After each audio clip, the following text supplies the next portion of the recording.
আমি বারবার নিরাশ হয়ে ফিরে এসেছি, কিন্তু আজ তোমায় বলতেই হবে কোন ব্যথা বুকে নিয়ে তুমি কাঁদো।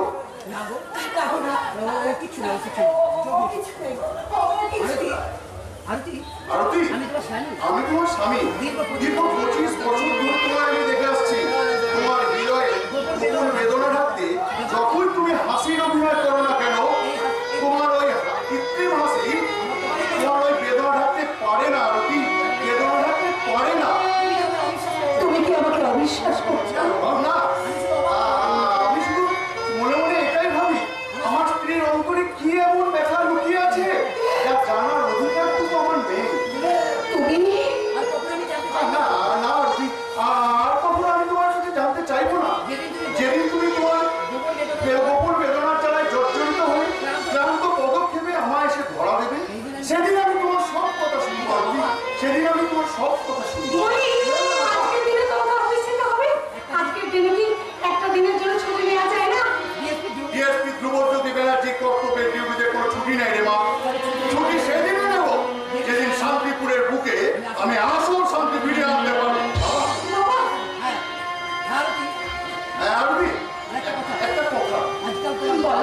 আজকাল তোমার বড় ছেলে শুনছি নাকি কাজল বলে সময় অন্য মেয়েকে ভালো ভালোবাসছে। অন্ধমেয়েকে ভালোবাসছে?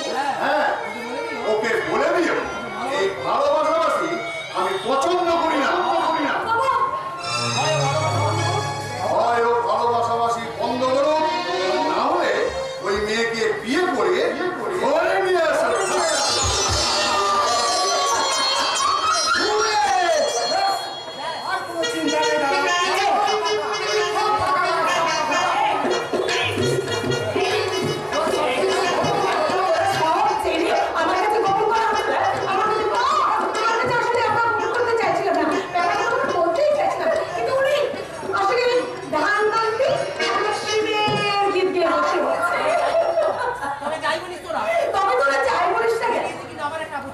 এই বিয়েতে আমার কিন্তু ঘোরতর আপত্তি আছে। বাবা যখন মত দিয়েছে তুমি আপত্তি করো না। আমিও, তবে একটা শর্তে। কত বড় শর্তটা হলো গান্ধারী যেমন তার অন্ধ স্বামী ধৃতরাষ্ট্রের স্বামী যদি প্রতিবেদে থাকতেন, তেমনি তোকেও আমার এই অন্ধ বৌমার সামনে তোকে প্রতিবেদে থাকতে হবে। ঠিক আছে, তোমার আমি সুযোগ্য পুত্র, তোমার কথা রাখতে আমি তোমার এই কথা আমি অক্ষরে অক্ষরে পালন করবো। মা, আমি অক্ষরে অক্ষরে পালন করবো। চলো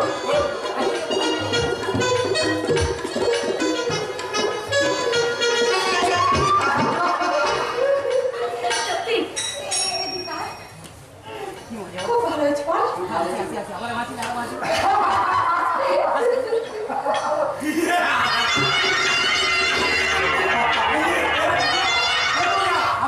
আপনার সাহেব কিসান লালা আপনি মাস্টার বলে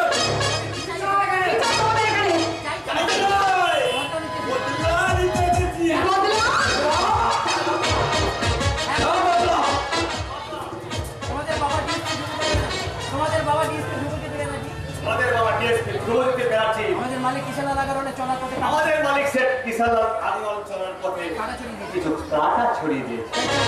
তাই সেই কাঁটা দিয়ে কাঁটা তুলতে আমরা তোমাদের বাড়িতে একটা ছোট্ট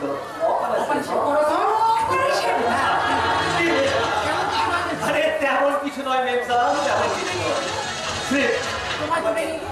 একটি রাত তুলে নিয়ে গিয়ে